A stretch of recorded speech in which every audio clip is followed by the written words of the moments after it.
Il y a une chose qu'on n'a pas citée, que je tiens à le dire, et qui est liée à tous ces événements, c'est le noachisme. Mhm. Et le noachisme, qui est donc la religion élaborée par ce qu'on appelle la synagogue aveugle, pour les non-juifs, hein, les goyim, les gentils. Alors je rappelle que la franc-maçonnerie est officiellement créée en 1717. Il y a au pluriel les constitutions d'Anderson en 1723. Là aussi c'est amusant, 1723, 1623, enfin bon bref, peut-être il y a une raison 100 ans après. Mais c'est surtout que donc les deux fondateurs sont James Anderson et un Anglais d'origine française qui est un guenot, c'est-à-dire que ce sont ces Français protestants et qui ont été expulsés avec la révocation de l'édit de Nantes en 1685 avec le Louis XIV, Jean Théophile Desaguliers. Et en 1738, James Anderson va modifier l'article 1 des constitutions d'Anderson en introduisant le terme de noachisme ou noach. Noachite, je crois que c'est ça le terme exact, et que tout maçon se doit d'être un bon noachite. Et là, c'est très intéressant parce on retrouvera plus tard dans le rite écossais ancien accepté, le terme de noachite dans le 21e degré, noachite ou chevalier prussien. C'est très intéressant de voir que, en fait, c'est peut-être un élément clé qu'il faut vraiment souligner. Je sais que les personnes qui nous écoutent, avec des opinions diverses, peuvent être surprises, mais l'élément clé, c'est le rejet de l'incarnation, la reconnaissance du Christ comme Fils de Dieu incarné. Et donc, il faut, pour la synagogue aveugle, l'expression n'est pas de moi, elle est de l'Église, détruire ce maudit Jésus qui a osé se présenter comme le Messie, comme le Fils de Dieu incarné.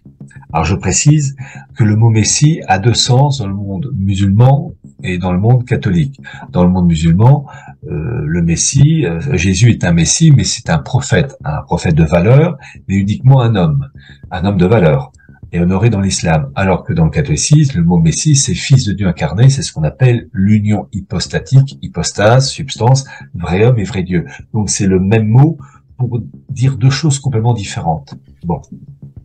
Et donc, la synagogue aveugle a pour mission, et quand on voit tous les hérésies au cours des siècles, c'est ça, c'est de détruire cette idée d'incarnation. C'est un élément clé. Et le noachisme, c'est la religion élaborée par la synagogue aveugle, qu'on va retrouver donc ensuite dans la franc-maçonnerie, et qui a pour objectif de détruire trois choses. La Sainte Trinité, c'est-à-dire que dans le catholicisme, vous avez un Dieu en trois personnes distinctes, Dieu le Père, Dieu le Fils, Dieu le Saint-Esprit. Le rejet du Christ comme Fils de Dieu incarné, il faut lire le fameux livre du rabbin Elie Ben Amozeg, Israël et l'humanité, et qui le dit bien. Il dit que le Jésus divin doit être rejeté, et ils admettent uniquement Jésus comme simple prophète appelé à une auguste mission religieuse. Et le troisième point dans le noachisme, c'est de détruire le sacerdoce. Pourquoi?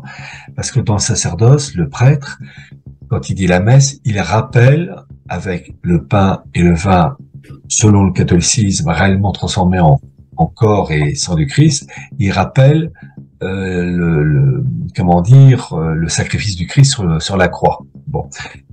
Et donc, cet élément est absolument clé, il faut détruire ça, et le noachisme a été l'outil qu'on va retrouver en particulier dans Vatican II. Ça, on en parlera, car l'objectif, c'est de détruire le sacerdoce. Et donc, le noachisme a été intégré à la maçonnerie et au rite écossais ancien accepté. Et ils ont quand même... En fait, je vais vous dire, ils ont fait du bon boulot, je trouve. Ça en fait du bon boulot parce que quand on voit d'où ils sont partis, au XIIIe siècle, le monde catholique était resplendissant, tout puissant, et quand on voit la situation, ils ont parfaitement réussi à dégrader un élément clé que j'ai souvent dit, mais je vais dire dans cet entretien, l'importance dans la royauté française de la royauté davidique via l'incarnation. Je reviens toujours à cette expression. On ne le sait pas, ou peu de personnes le savent. Lorsque vous regardez la cathédrale Notre-Dame de Paris, vous avez à mi-hauteur 28 statues royales. Elles ont été mises en place au XIIIe siècle, première moitié du XIIIe siècle, à l'époque donc de Blanche de Castille, Saint-Louis, bon. Et ce qu'on ne sait pas, tout le monde croit que ce sont des rois de France. Et en fait, non. Ce sont en fait la lignée davidique, les rois davidiques, David, Salomon.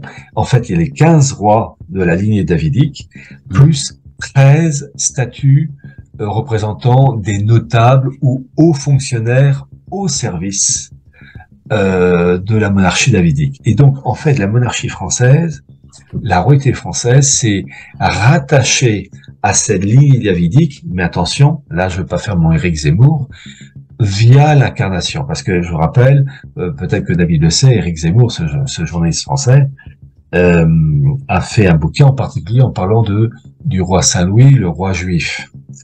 Et d'une manière perfide, il dit une chose juste et fausse. C'est vrai que la royauté française s'est rattachée à la royauté davidique, mais ce que lui, le juif, Éric Zemmour ne dit pas, et refuse de dire, c'est que cette royauté française s'est ralliée à la royauté davidique en passant par l'élément clé qui est le Christ, fils de Dieu incarné, reconnu comme le Messie qui parachève les annonces prophétiques d'Isaïe, Jérémie, etc.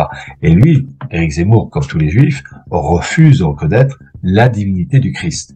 Et donc, bien comprendre que la France est un pays à part. C'est pas par chauvinisme que je dis ça, mais la France était un pays à abattre parce qu'elle était, en tant que fille aînée de l'Église, la continuité de la royauté davidique via l'incarnation, cette royauté française étant dans la continuité de la lignée davidique via l'incarnation, associée au nouvel Israël, qui est l'Église.